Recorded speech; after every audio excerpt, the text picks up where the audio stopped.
What's this? No. Boop, boop. La la la.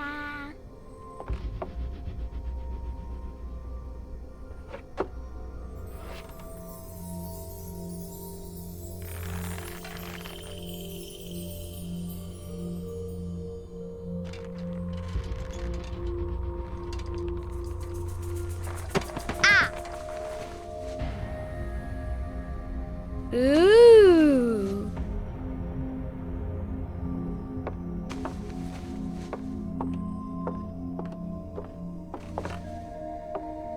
Oh, look! It's a book!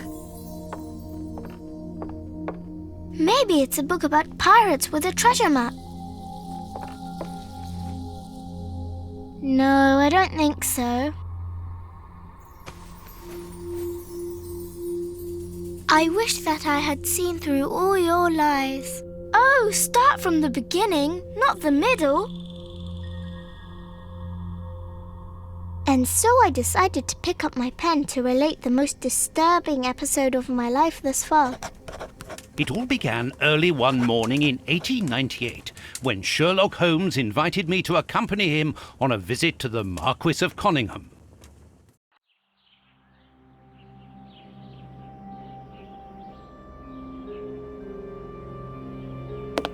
Watson, my dear fellow, we can now go and inform the Marquis that we have found the Samoan necklace, and very much faster than Inspector Baines, too, which pleases me. Have you really solved the theft, Holmes? And so quickly?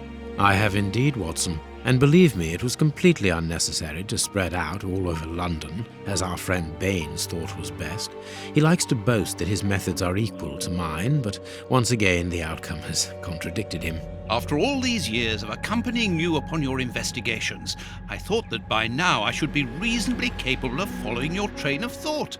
But in this particular case, I must admit that I don't understand anything at all. Ah, you see, but you do not observe, Watson. There lies the difference. It is a matter of course. A matter of course? In the middle of the night, when everyone is fast asleep, the service bell within that room rings out and alerts the servants. They dress quickly and come running, but the door is locked and there is a strong smell of burning from within. A few seconds later, the master of the house himself, the robbed Marchioness's husband, the Marquis of Conyngham, arrives and unlocks the door using the sole key. A fire has started inside the room, but they have managed to arrive in time to put it out. It is at that moment that the Marquis realizes that the famous Samoan necklace, which had been safe within its glass cabinet only a few hours earlier, has now disappeared. In order to explain, let us confirm my theory before the arrival of Inspector Baines.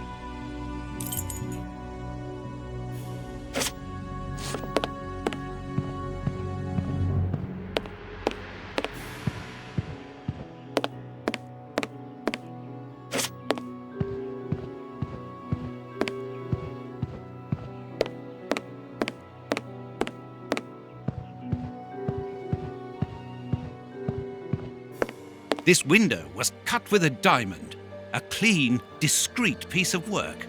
This is where the necklace was. See how tiny the hole is, and not one fingerprint upon the window.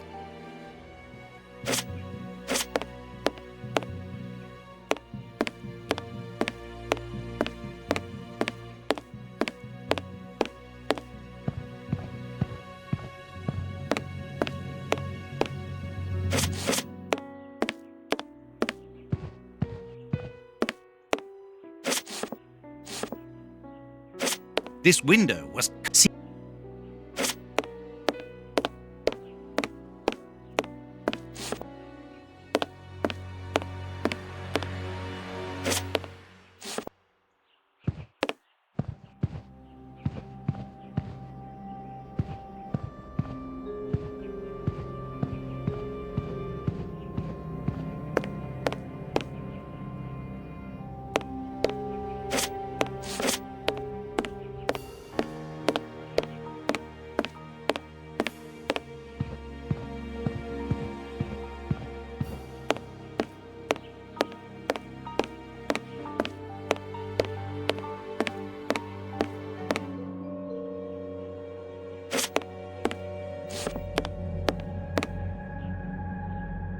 mark undoubtedly made by a diamond. Someone tried to cut the glass, but he was interrupted. Therefore, the thief tried to escape through the window, but he was interrupted.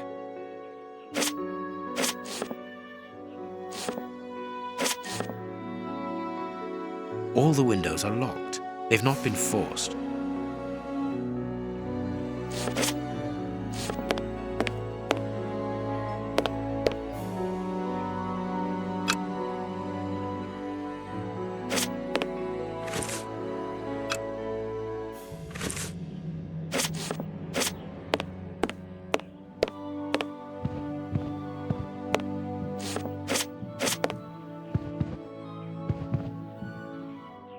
Let us examine the crumpled scores that have fallen off the piano. These sooty prints were left by a tiny hand. I don't understand why these music scores are covered with soot.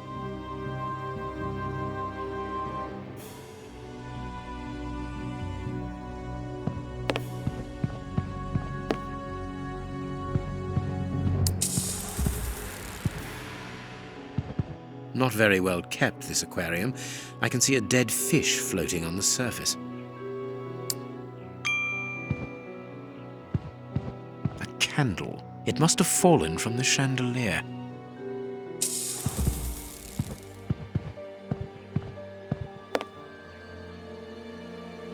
These documents are not very interesting, even though they're addressed to the Minister of Maritime Affairs. The Marquis himself.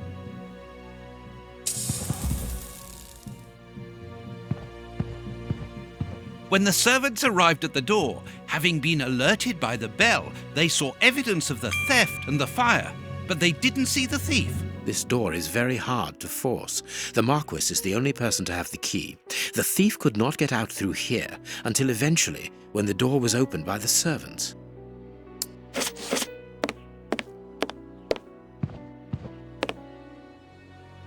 This draft screen makes an ideal hiding place. As the theft was committed at night, I conclude that the thief hid himself behind the draft screen and waited until he was alone in the room. Strange, there aren't any prints, yet I'm sure that the thief hid here.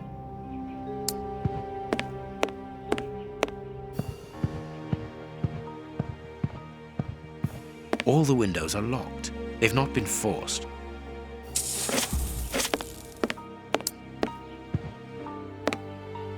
The fire started here, just beneath the bell pull. Whoever pulled the cord would have had his feet in the fire, unless it was pulled before the fire started.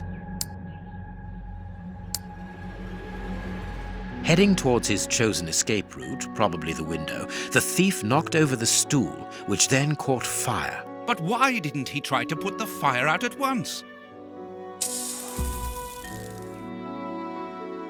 Footprints.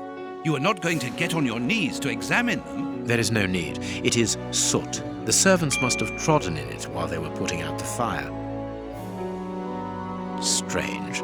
There are some objects here that have been knocked over. Ah, Mr. Holmes. You're already here. Good morning, Inspector. You've arrived just in time. Scotland Yard arrives like the cavalry, always in the nick of time. Ah, but I know that satisfied expression, Mr. Holmes. Have you already solved the case? It's possible. We have retraced the thief's rather unusual footsteps.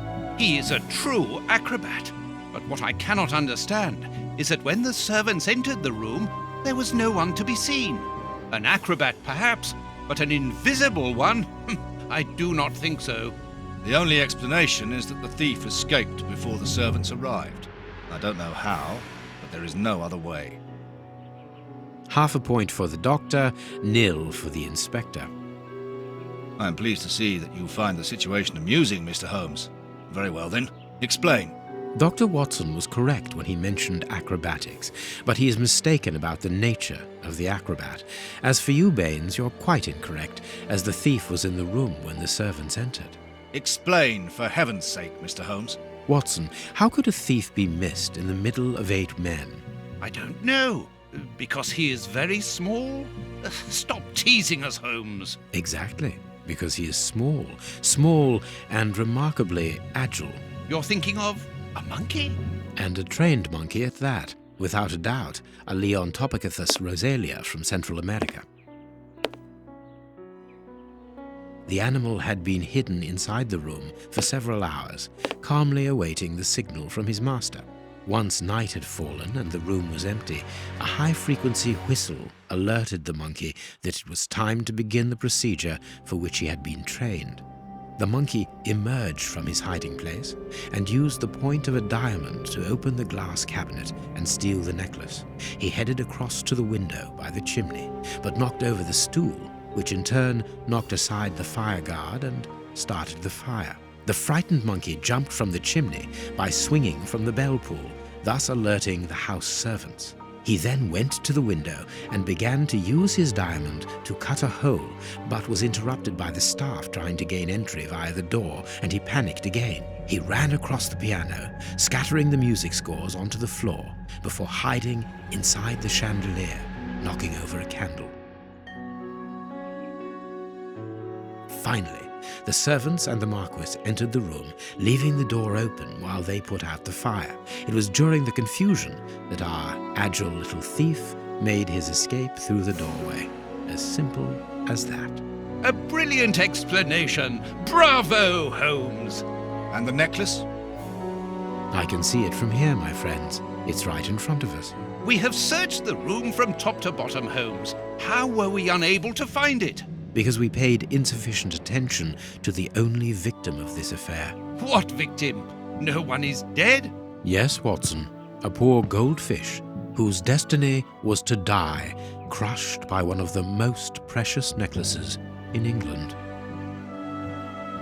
The aquarium is just beneath the chandelier. I understand. The little monkey had likely hung the necklace around its neck and lost it when he leapt from the chandelier. The jewels fell into the aquarium, where they remain now.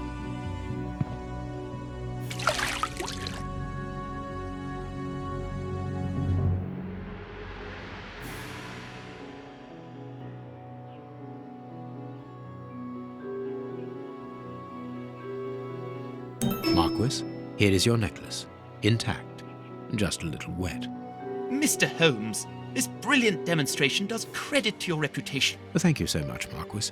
Do you wish to verify the authenticity of your jewel? No, I recognize it. I have spent many hours admiring it, you know. Good. I will return it to its box and... Inspector, a bank has just been held up. You must follow me at once. Orders of Scotland Yard. What times? Sirs, duty calls. My regards, Marquis. And well done again, Mr. Holmes. There, the necklace is in its box. We've lost enough time here. Let's go home, Watson. Ah, very well, as you wish. A good day to you, Marquis. With pleasure, gentlemen. And once again, thank you.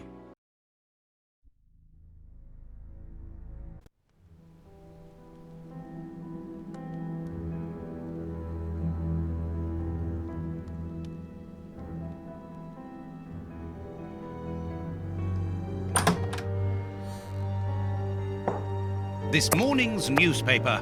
Holmes, have you read this article about you? No, Watson, not yet, and I won't have time to. Read it before you leave. It's outrageous. If you insist.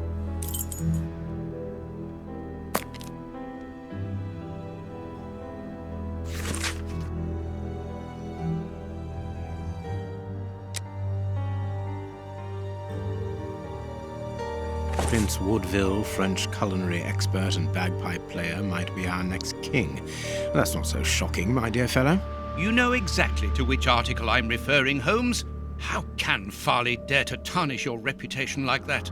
You know, Watson, that wherever glory walks, jealousy is bound to follow. As for the forgery of the necklace, I suspect that we shall soon be enlightened in this regard. Come in, Inspector Baines, the door's open. Ah, Mr. Holmes. How did you know I was here? You are one of our rare visitors who avoids the second-to-last step of the stairs, which creaks dreadfully. And if I add the clinking of the handcuffs at your belt, to what do we owe the pleasure of your visit, Inspector?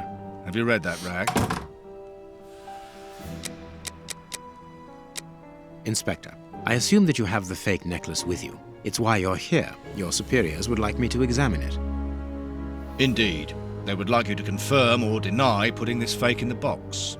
Can't that wait? I must go to the house of Lord Peregrine Maitland, the Bishop of Knightsbridge. Inspector, can you explain this slander? Has the necklace of the Samoas really been replaced by a fake? I don't know how the reporter got hold of the information, but it's true.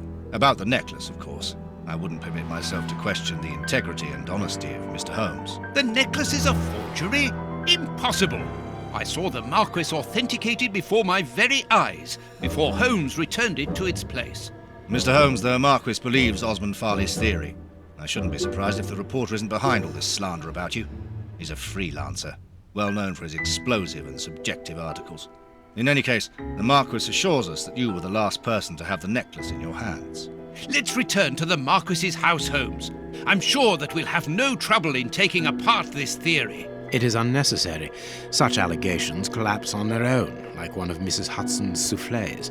Let us leave the police to solve this problem and turn our attention to the matters in hand. Perhaps you are right, Holmes. And the Marchioness? She is beside herself. Without the necklace, her marriage is compromised. It is the principal item of the young woman's dowry. What a lovely marriage. Holmes, forgive me for insisting, but don't you want to examine the fake jewellery? Watson, I have an appointment, and it's out of the question that I arrive late. It will only take you a couple of minutes. You really must quell the suspicions put forward in this appalling article. If you will allow me, Inspector? Be my guest. Very well.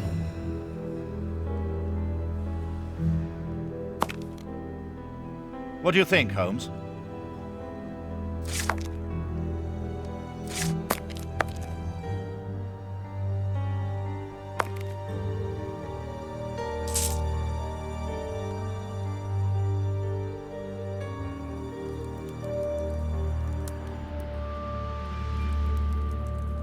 This pearl is a different color.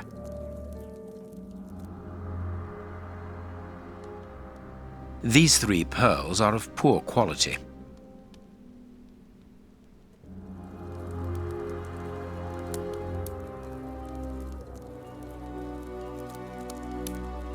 This pearl is too small. It is not in its place here. Too many defects. This necklace is a fake. This is nothing but a vulgar copy, and at a glance it would appear that the forger has intended for it to be seen as such. How could we have been fooled by such a blatant imitation? I don't understand. Yes, how is it possible? Holmes, do you have a theory about this? I have absolutely no idea. You insisted that I examine the necklace, and I have done so. Now it is important that I keep my appointment. I'm sure, Inspector, that you will throw some light on this affair. Holmes. You may accompany me, Watson, if you care to do so. Goodbye, gentlemen. I'll keep you informed as to my inquiries. Goodbye, Inspector. You mentioned a bishop, didn't you? Are we going to his home? Yes, the Bishop of Knightsbridge. I put his address on our map of London on my desk. Would you get it for me, please? All right, Holmes.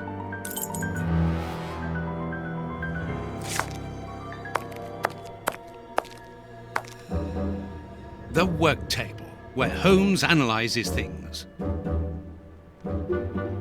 Holmes's homemade analyzer.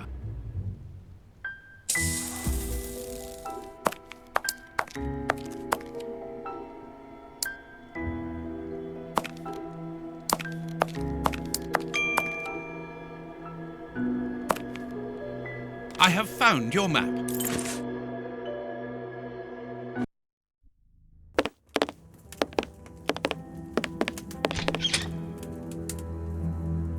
The police?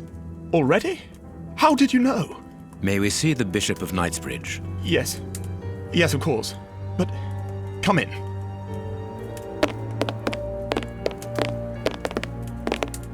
What has happened, Reverend? What? I don't know. It was last night, I think. I only just arrived, and I have made this macabre discovery. My God, how horrible. I haven't called anyone. How did you know that? Holmes, look! The Bishop, appallingly mutilated. How dreadful. Mutilated and killed. He was such a good man. How could anyone be so brutal? Look at him. He is barely recognizable now. How could any of God's children be responsible for that? They were evidently unworthy children, Reverend. Now do please try to calm yourself and focus, because we will need your assistance. Do you have any idea as to the motive behind this? I haven't had time to do an inventory, but nothing appears to have been stolen. And anyway, His Excellency didn't own anything of great value. I don't know what else I can tell you. Note this down, please, Doctor. Doctor? But you aren't the police? No, Reverend. I am Sherlock Holmes, and this is Dr. Watson. We are here at the request of the Bishop. In that case, I must ask you to leave, and not to touch anything. I must get in touch with the authorities without further delay. Reverend, when the inspectors of Scotland Yard find themselves at a dead end, which they quite often do, I assure you, then they turn to me for help. If you will allow us to continue our investigation, then you shall have the answers to all of your questions. Out of the question! I don't even know you! I'm going to call the police, whether you like it or not. It would be better for everyone, Reverend, if you kept your temper. Watson, are you taking notes? This affair promises to be a complex one. Therefore, we must not overlook the slightest detail. Yes, Holmes. I am keeping a meticulous set of notes. I have created a very clever deduction board. One thing we can be sure of at the moment is that this crime was not for gain. The Reverend has informed us that nothing valuable was stolen, and indeed, it would seem that the Bishop had nothing of any worth to take. Very good, Watson. Do continue.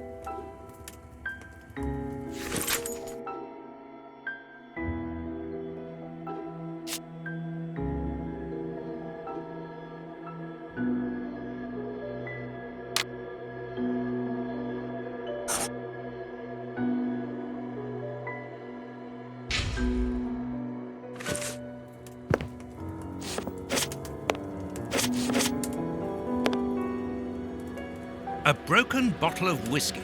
However, the Bishop of Knightsbridge was known for his sobriety.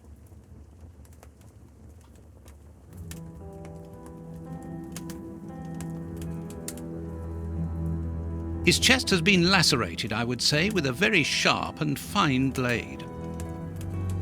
You can see by his expression that he suffered terribly. His mouth is covered in blood, and I can make out strips of skin between his teeth.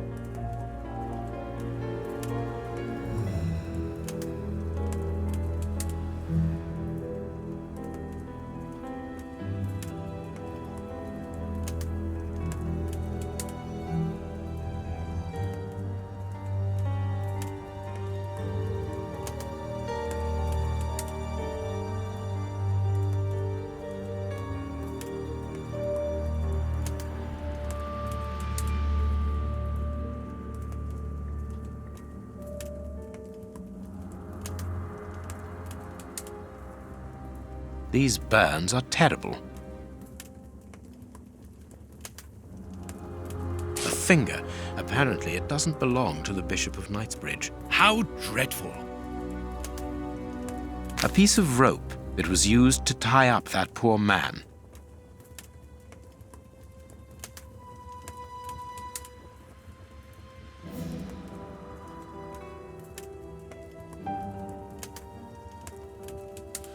The fingers have been crushed and violently struck. The fingers have been crushed and violently struck. His stomach is covered in scratches. Quite evidently, they weren't made recently. So, these wounds were not made by his murderers. His forearms have been ripped. Pieces of skin have been torn off. What do you think, Watson? I'd say that he was eaten alive. Yet I've noticed a curious degeneration of the skin tissue around the wounds. My dear friend, everything points to this man having gnawed at his own forearms. That's unbelievable, Holmes.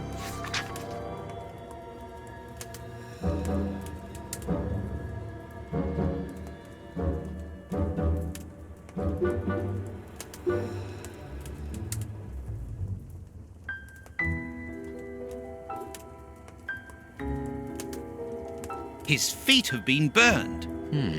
My first impression is that he wears a size 9 shoe. You! But what does it matter, Holmes?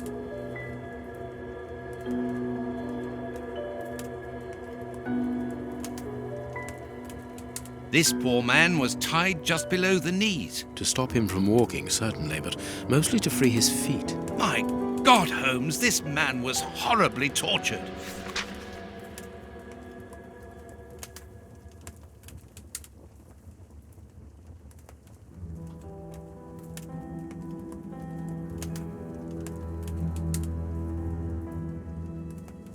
Something is missing here. Oh, yes? And what might that be? His shoes. Watson, his shoes are missing.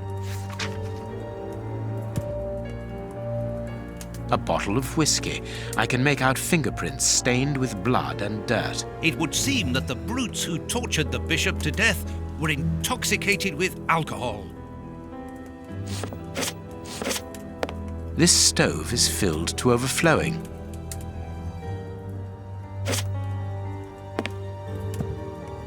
There is blood on this paperweight. This paperweight was used to crush the victim's fingers.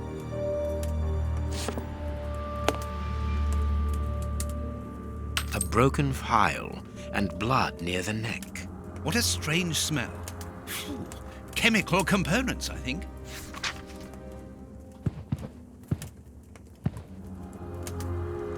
The picture of Peregrine Maitland, commander of the infantry brigade of Her Majesty's Guards at Waterloo. The Bishop of Knightsbridge has the same name as his ancestor, an illustrious family.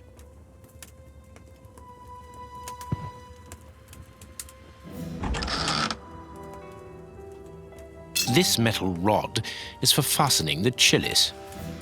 It's a cilice designed to bruise the person wearing it. The bishop wore it as repentance. A whip? No, it is a discipline for self-flagellation. This very pious man must have had the habit of mortifying his flesh as a means of repentance.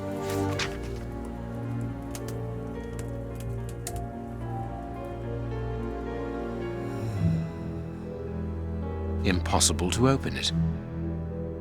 Impossible to open it. I need something. Reverend, I'm missing something, an implement with which to open this chest. Could you tell me where to find it? No, go to the devil! What are you afraid of, Reverend? What is inside the chest? I'm not afraid of anything. In fact, I do have the necessary implements, but if I have to give them to anyone, it will be to a representative of the law and no one else.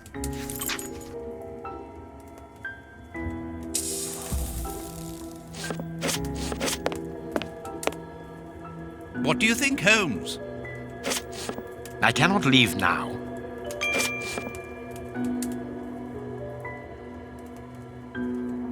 Watch where you're putting your feet, Watson. Have you noticed these prints upon the ground? Well, yes, those muddy marks. See here, Watson. Footprints can often provide more vital information than the very best of informants. Yes, if you know how to make them talk, that is. It's child's play, Watson. We will begin by excluding the contaminating prints, which are yours and mine from where we came in, and those of our dear Reverend who was so impatient to call the police. I need something. I need something.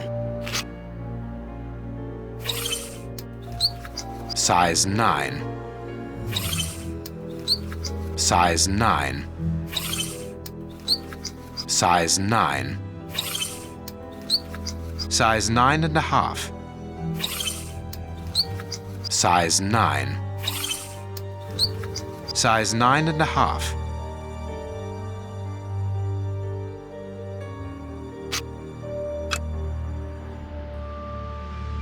This print came from an expensive pair of shoes, and it seems recent. It is not a laborer's shoe. Hobnail boots like those worn by laborers. Hobnail boots like those worn by laborers. Hobnail boots like those worn by laborers. A fragment of stone. Peculiar. Well-worn shoes with an odd pattern on the soles. Hobnail boots like those worn by laborers.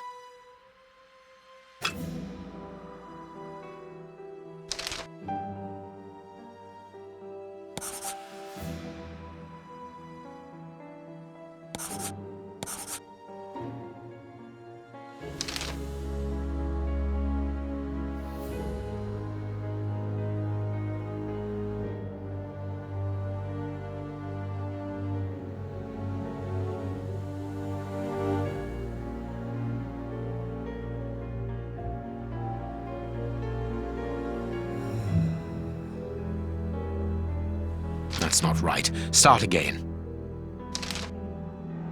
Strange but true. One of the crooks was wearing a different pair of shoes when he...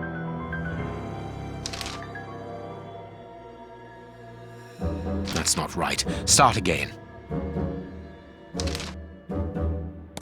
That's not right. Start... Perfect. We now know that there were 3 crooks. Therefore, we have 3 men who came in and left again, but one of them was wearing a different pair of shoes from the ones which he came in with. So, all we have to do is look for a workman who likes Italian shoes.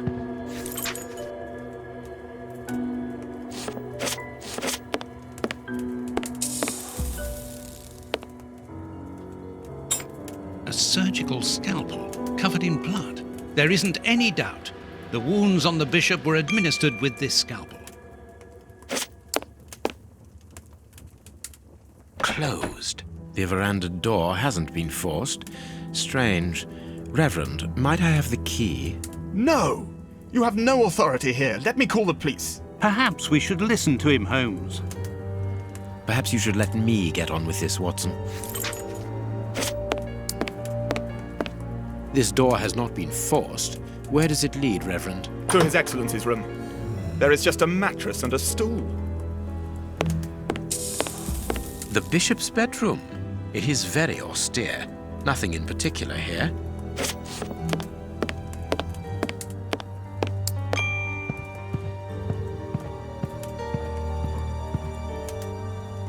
I cannot leave now.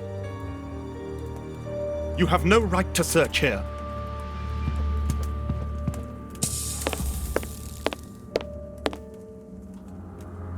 Closed.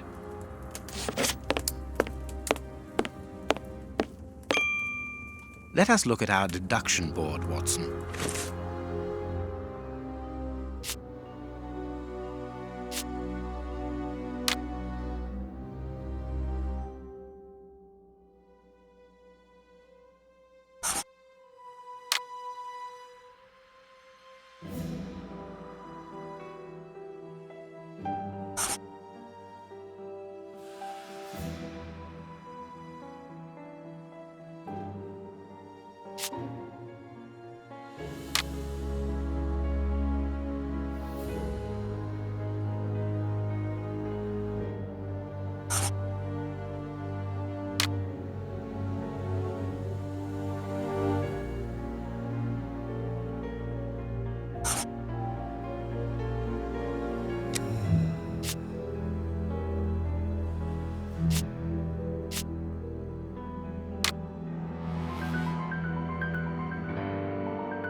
You have no right to search here.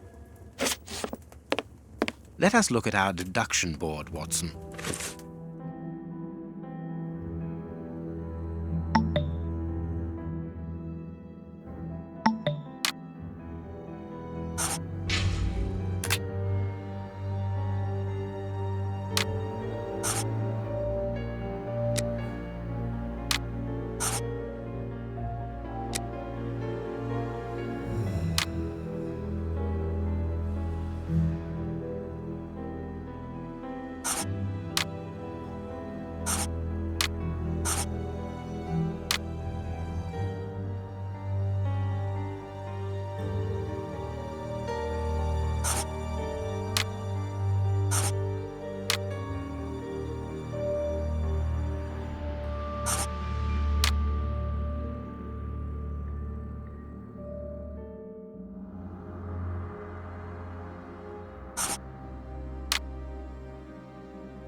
I cannot leave. You have no...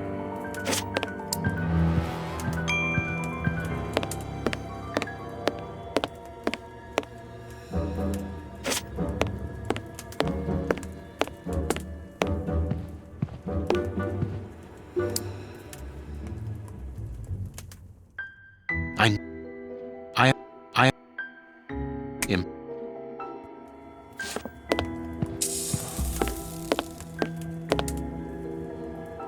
closed.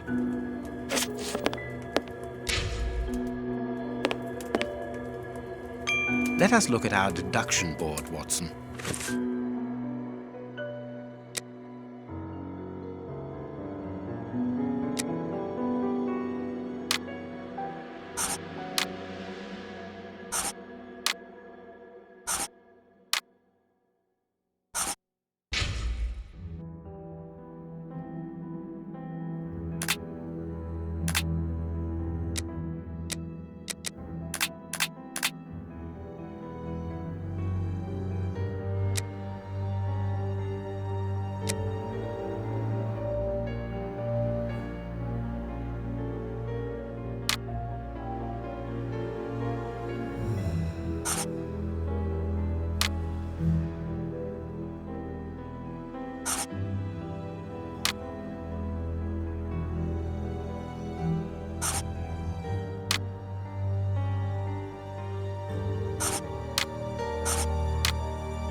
Let us look at our deduction.